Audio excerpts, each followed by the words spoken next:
Welcome to episode 3 of All in Martin, Martin County School District's monthly podcast. I'm your host, Kirsty Germain. Thank you so much for joining us today. For this episode, we are going all in to celebrate Black History Month and Black history in Martin County. I have 2 Martin County natives joining us today to talk about their experiences growing up in Martin County when there was segregation and also their experiences going through desegregation. And we'll also talk about some of the local Black leaders that were products of Martin County. And then later, I'll have Dr. Chris Jones from Stewart Middle School joining us to talk about our first ever district-wide Black History Month event that'll take place on February 22nd. But for now, thank you both for joining us today. So we have Mr. Godfrey Lee and we have Mr. Philip Harvey. Now, both of you grew up in Martin County. Tell us, I guess, who wants to start about their experience?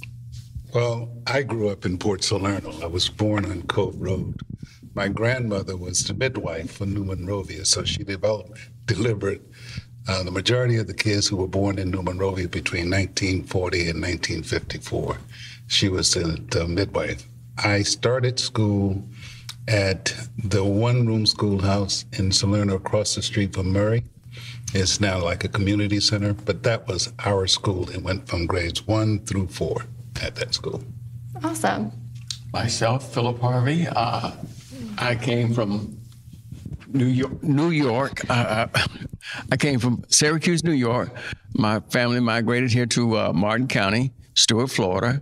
I went to school at the famous Stewart Training School in Stewart. I had no idea of other communities and Black communities in Martin County, and I had a joyful time at learning about education and Stewart Training School. Yeah. Awesome. So I know for you, Mr. Philip Harvey, you're with, I do want to put this out there first, you're with the Martin County Black Heritage Initiative. So you guys have been kind of digging into Black history in Martin County and trying to spread the word about Stewart Training School, Murray Junior Senior High, Salerno Colored Schoolhouse. Yeah. Yes. So you were telling me you had an interesting experience because you got to start most of your education at Stewart Training School. I didn't get to go to STS, Stewart Training School, until 5th grade. So Salerno had schools going 1 through 4. Hope Sound had schools going, I think it 1 through 5 in Hope Sound. Yes. And Indiantown had basically 1 through 6. Yes. And then they would come over to Stewart Training School for 7 and up. I was telling Mr. Harvey, when I started in the 7th grade, there were over 100 kids in my 7th grade class. And when I graduated from high school in 1965, there were only about 35 of us in that class. Kids moved, they had to go to work. Some got killed in farm accidents. A lot of bad things happened to a lot of kids growing up. So by the time we got to graduation day, we were down to 35 kids. My experience, elementary, starting 1st grade at Stewart Training School, it was an experience. I got a chance to see not only 1st graders, I got a chance to see 2nd graders, 3rd graders, 4th graders, and juniors and seniors. So that was an experience to see upperclassmen and how they were. So I always had something to look forward to.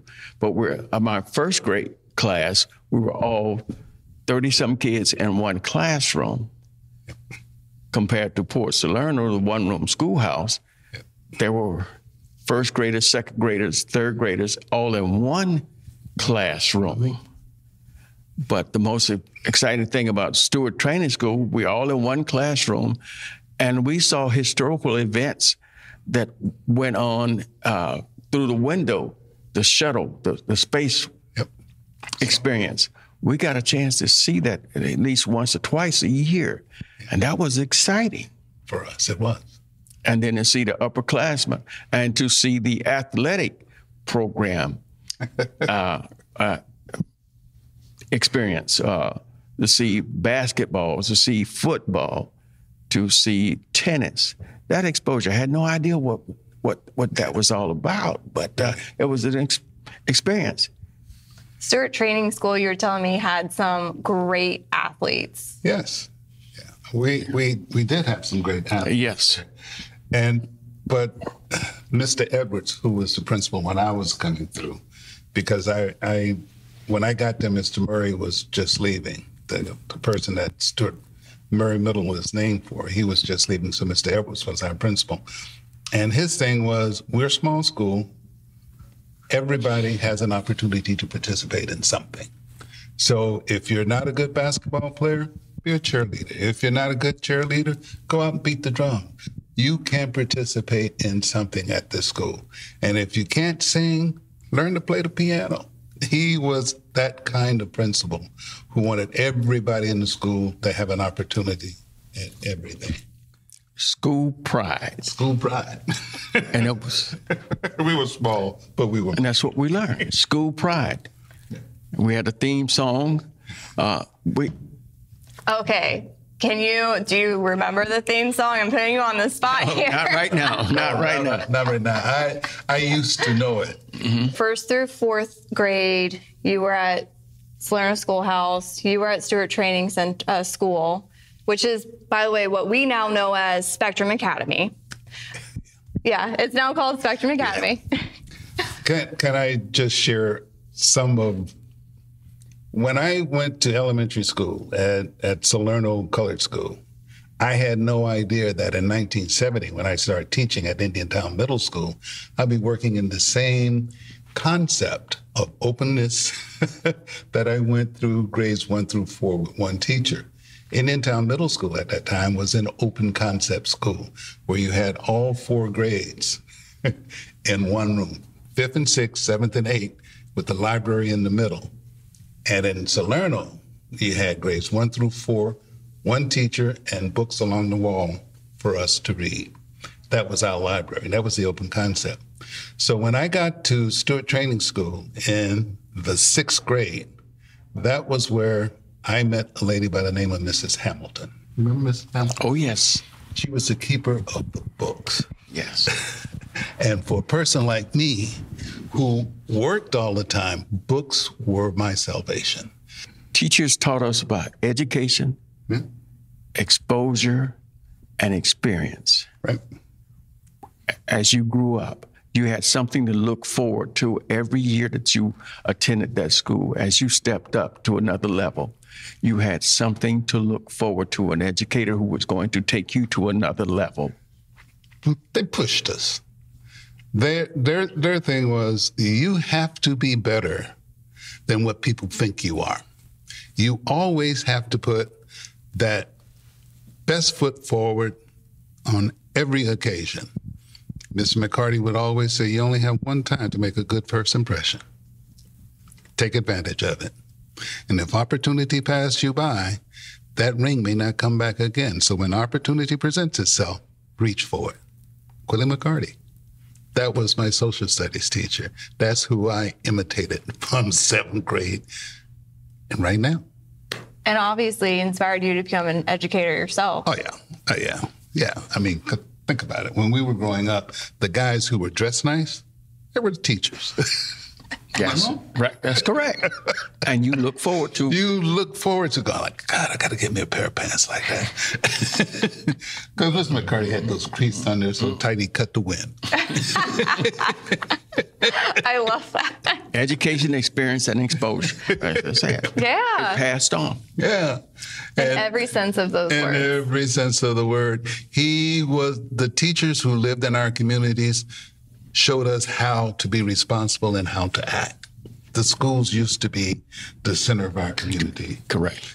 You know, when there was a basketball game, even though we didn't have a gym at STS, there was an open court.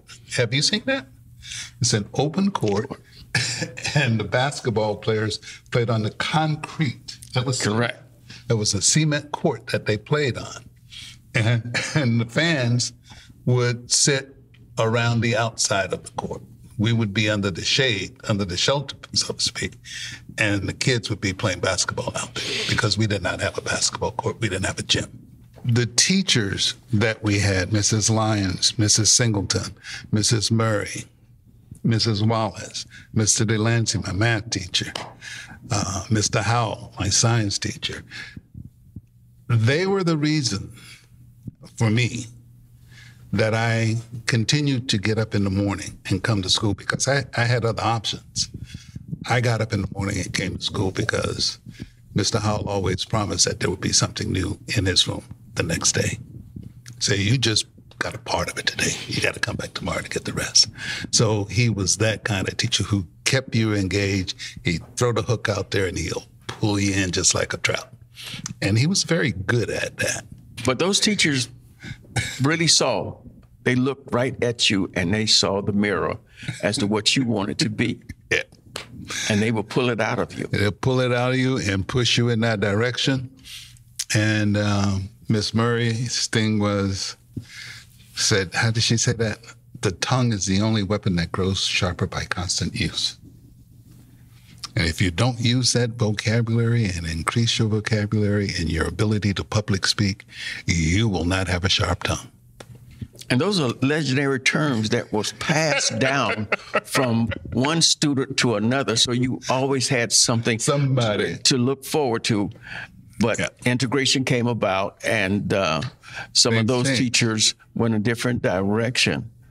But some of us did not lose those sayings, those words. I want to go into, integration, because I know the experience was a little bit different for both of you. Yeah.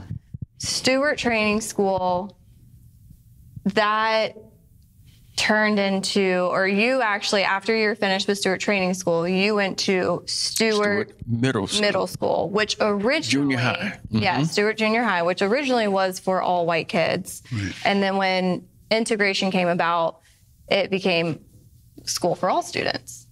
Yes. So talk about that. Well, that experience, my teachers, as you just heard some of the stories of the teachers that we had to look forward to, who taught us, who prepared us for that next step, we had no problem. We integrated. Our first day at that school, at Stewart Junior High, was exciting. It was just like any other classroom. It's just that we had new students. And we introduced ourselves, and from that day on, we had no problem. We were in the classroom, we excelled. Some people thought we were not going to be able to compete with the white students, but we all both learned something from each other. And like I say, the things that we learned at Stewart Training School, we passed them on to Stewart Middle School and taught them, and we shared experiences, and we became a unified middle school, where in turn we learned how to work together. We were dealing with historical situations that were going on in the world. We would have discussions and talk about various situations. We didn't get mad what was going on up north, and because we didn't have that experience in Martin County.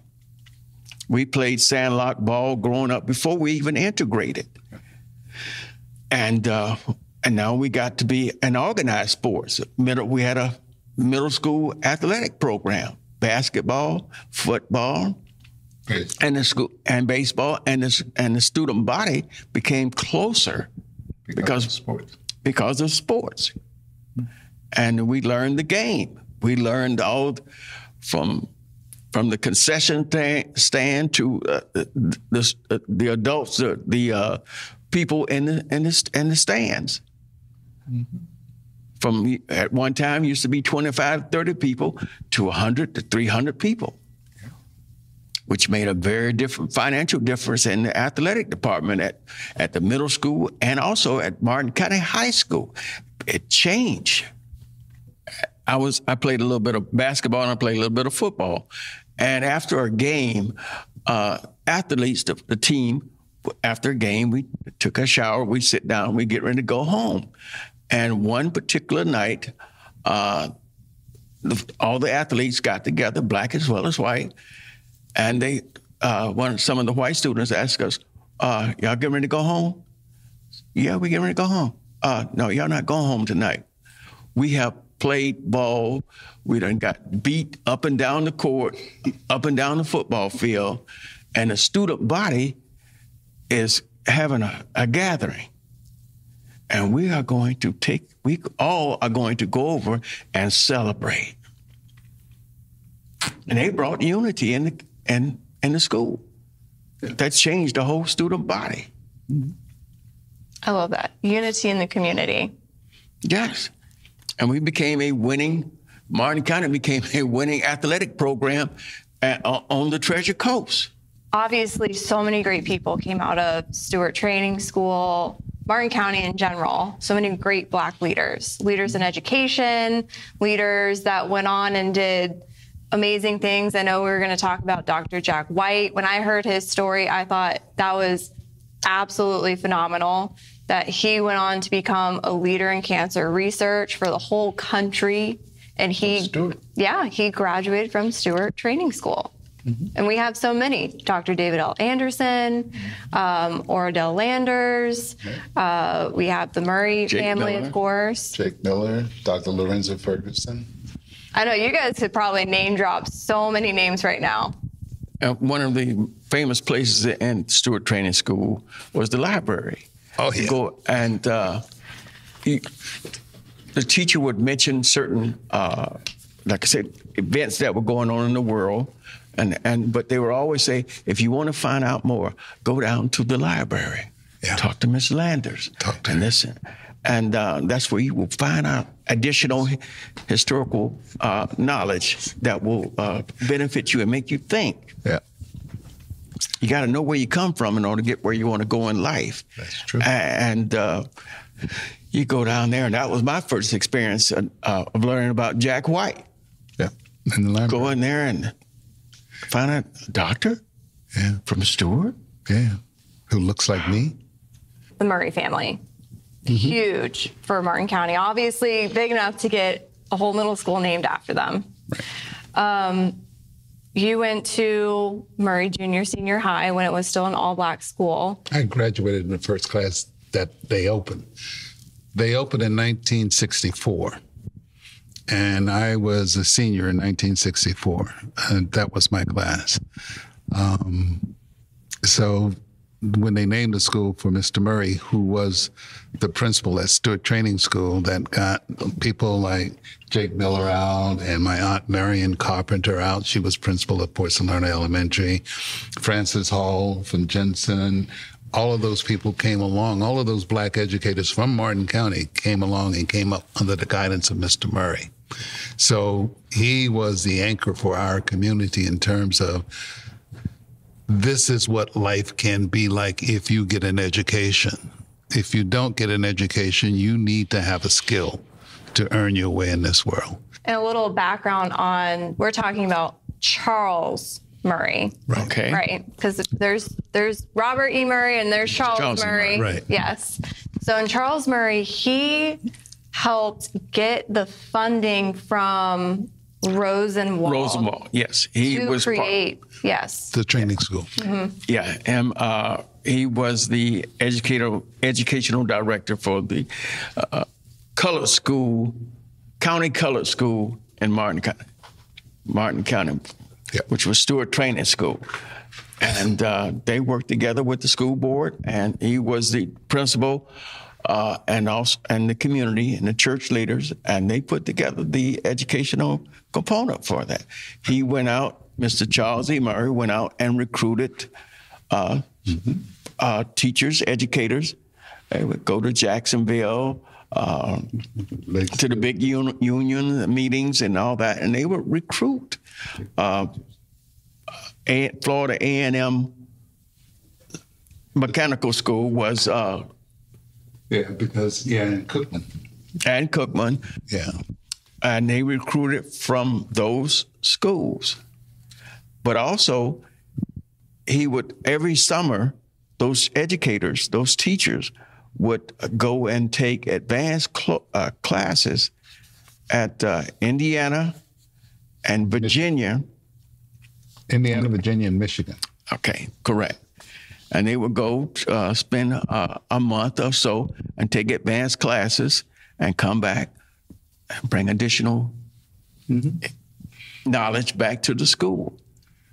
What we call these days professional development or professional learning. We're always having our teachers continue to learn, but he went and did it on his own. Right. Yes. He would go out and recruit. And this was Charles E. Murray, and he passed it down. Every teacher, every educator that would come, they would have to go. Robert's Charles' brother, he was really big in education here too. He was he was principal of Stewart Training School after Charles. But when we talk about Murray Middle School, it's named pretty much after the whole family. Yes. Because they were all very influential in education in Martin County. Right. And I do want to, since we're talking about the Murray family, we have to mention that Murray Middle School is hosting the 60th Diamond Jubilee of Murray Middle School on March 1st.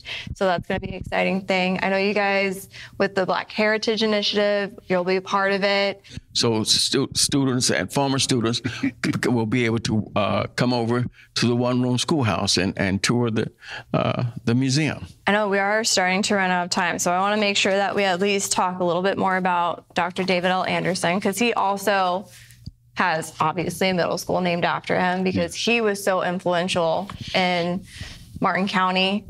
He was a student of Dr. Jake Miller. He was the first Black person to serve on the Martin County School Board. He's also to this day, the longest serving school board on any school board in Florida, which is an incredible feat. But then he also brought in college education to Martin County with what we now know as the Chastain campus. That was a huge lift for Dr. Anderson. Yes. So, and you have personal experiences with him. Well, yeah, he was my neighbor. Yeah. He grew up in the house right next to where I grew up. So I would see him all of the time. Even as a kid, when we were growing up, he was always the guy to stand back and say, did you really think about that? Is there another way that you can accomplish your task? What's your goal here, man? What are you trying to do? And he would be that guy to help anybody who needed help. He'd help you out, but you had to listen to the lecture. Of course. That's correct. You got to learn something from what you're doing. You have to listen to the lecture, then he's going to help you out, and hopefully you won't get yourself in that hole again. But Dr. Dave helped me with my teaching, with just life itself. And the fact that he was a role model for me and the rest of the guys coming along is tremendous. Did you know? Yes, ma'am. Doc? Same. Dr. Anderson, if he saw you, Doc. he's going to come and talk. He's going to come talk to you. I was like a little historian. I started the first Black Heritage Festival in Martin County, and from that day on, if they saw something in you, they're going to come and talk to you and motivate you to do more, to increase your skills. Don't give up. You've started something that's you need to keep going, your legacy. What was it he would say, don't you want to see how the end's going to come? You got to see what the end's going to be. I want to round out this conversation. What do you want people listening or watching this podcast, what do you want them to take away from this conversation? The 3 E's? The 3 E's. You read my mind, because that's what I get out of it. That's what I've learned from all the names that you've heard. The 3 E's: education, experience, and exposure. When you show a kid that, give them those 3 elements of life, you turn their life around. For me, its history will repeat itself if you do not learn from the past. And we have to learn from the past and to know that the goal for the future is to be better than we were yesterday. Always better. Always. Always. That's what I want them to learn from this. That where we were 40 years ago, 25 years ago, is better down the road. We just have to get there. And we can only get there together.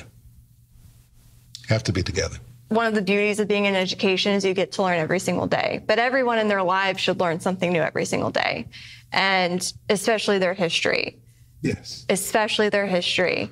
And to know so many great people who have come out of Martin County who did have to go through a difficult time, going through segregation and working through integration and using what they've learned from those influential people in their lives to just push forward. I think that's the greatest lesson here, is learning from history and pushing yourself forward. You have to push. Yeah. So I really want to thank both of you guys for joining us today. It's been, like I said, it's been really inspiring to hear your stories, to learn more about Martin County history, learn about the people, the great people who've come out of this county. And I just can't thank you enough. And I hope we can do this again, because like we said, we've touched on just a little bit, and it's been amazing. I'm here. I'm here to stay. Awesome. Well, so we don't have a commercial break still. We need some sponsors for that, but we have a quick little break before our next guest, Dr. Jones, to talk about our first ever district-wide Black History Month event that will be on February 22nd. So stay tuned. Welcome back. Now we have Dr. Chris Jones joining us, principal of Stewart Middle School, and he's here to talk about our first ever district-wide Black History Month event, something that's been a long time in the making and something that we are so excited about. So tell us, well, first of all, thank you for joining us today. My pleasure. And tell us a little bit about, when this event is, what time it's going to be at, and where we can expect to go there for this event. So the event is happening on February 22nd. It'll be from 9 a.m. in the morning until noon. We have students coming from 21 of our schools, K-12. We have pre-K students coming. We have many community members that will be present. We have musical performances, and we have poetry readings and a live museum, and we'll have some food on hand as well. This event has been in the making for about a year. We started as a committee about a year ago, planning for this after my co-chair, Mrs. Gifford, the principal at Port Salerno, was inspired to take a really successful Black History Month event that she hosted and build it out to be a district-wide event. And so she and I and the rest of the committee have really enjoyed putting this together, and we believe it's going to be a great success. I actually didn't know that's how it got started with her event that she had at Port Salerno Elementary School. That's really cool. Yeah, so she had an event at Port Salerno, and then she had also seen another event in a different district in the state, and she had the inspiration to build a bigger event for our community. And so many schools have jumped on board, and so many students are coming. It just is sure to be a really big hit. And I've been calling it the first annual event because I believe it's going to be one that we replicate over time. I love that. I agree. It is our first annual. It's our inaugural, but it's our first annual because it's going to continue to happen. I believe it will, and get bigger and better each year. Yes, definitely. Now, this event is going to be hosted at the Boys and Girls Club of Stewart, the location that is right adjacent to Stewart Middle School. Yep, it's actually right on our campus, and so folks can either, park in the parking lot that's in front of the Boys and Girls Club, which is on Martin Luther King Boulevard, or park in our Stewart Middle School parking lot and walk on over. Stewart Middle School is on East Ocean Boulevard and easily accessible, and there'll be signs directing folks, and so we think it's going to be something that'll be easy to get to, and I think that people will want to stick around for the whole event. All right, and this is going to be one of the first, correct me if I'm wrong, one of the first events as a district we've had at this brand new, beautiful facility. Yeah, this is the first event that we are hosting. We've been working in partnership with the Boys and Girls Club, being that they're on our campus, and we've had great success working together. And when we started planning for this event, it seemed just like a natural fit for us to use their space. It's beautiful, it's all brand new, and it's going to be a great experience. They will also have people on hand. They'll have their food truck at the event as well, and so it's going to be. It's going to be wonderful, as I keep saying, and it's great that it's inclusive of a partnership of so many people within and outside the district. And now let's talk about what I'm so excited about, all the student performances, and then there's going to be a special treat, literally, from the Martin County High School Academy. So we have students from 13 different schools that will be either singing or reciting poetry. There'll be a living museum. There'll be artwork on display from other schools. So we have 13 schools that are performing up on the stage, plus the other schools will have displays on, tables around the room. And so there'll be something for everyone to be a part of. I am excited about the food as well. Chef Southwick at Martin County High School has prepared a menu that is based on his gastronomy students' studies of the Museum of African Diaspora, which is in San Francisco. And the two chefs there are award-winning. And so the students were studying their recipes and have put together a menu that looks like it's going to be amazing. I can't wait to try the food that they're bringing. So that'll be a tasting menu. And then on top of that, we'll have food for sale as well. So living museum, sample dishes. I know we have a lot of our choirs and bands and cheer ROTC squads will be there, ROTC. Cheer squads, yep. So we'll have some speakers. Our superintendent will be opening up the event with some words. We have a closing speaker planned who's a community member. And so we think there'll be opportunities for everyone to take something away that they will enjoy and will hopefully inspire them to return next year. Now, one thing, too, I love about this event, it's not only bringing the community together to celebrate Black history in Martin County, but also this is a learning opportunity for our students as they prepare for this. Absolutely. Students had to learn music that was relevant to the day. They looked up poetry, specific poets. Langston Hughes is one poet that will be highlighted. Honestly, as I've gone through the process myself, I've learned quite a bit. And so it's really been a wonderful opportunity for kids to experience different aspects of culture that is present here in Martin County that they might not have otherwise encountered. It's shining a light on some different things that we have available in our community. And that's what we're always looking to do, is make sure our kids are learning. Exactly. Couldn't have said it better myself. So, well, I do want to thank you for joining us today and highlighting this exceptional event that I'm so excited. We're all so excited about. I know I keep saying excited because we are. This is going to be such a great event for everyone, for the community, for the students. It's something that you definitely don't want to miss. We are on the verge of something great, and I look forward to repeating it for many years to come. So don't forget Black History Month event, Boys and Girls Club of Stewart near Stewart Middle School. February 22nd, starts at 9 o'clock in the morning, goes through till noon. And I think that's a wrap for this episode. Thank you very much for having me. Thank you. Really appreciate it. And for you all out there, make sure to stay tuned for all of our episodes. If you've missed the first two, they're all available on YouTube, Spotify, and we are also now on Apple Podcasts. And in the meantime, you can follow us wherever you scroll.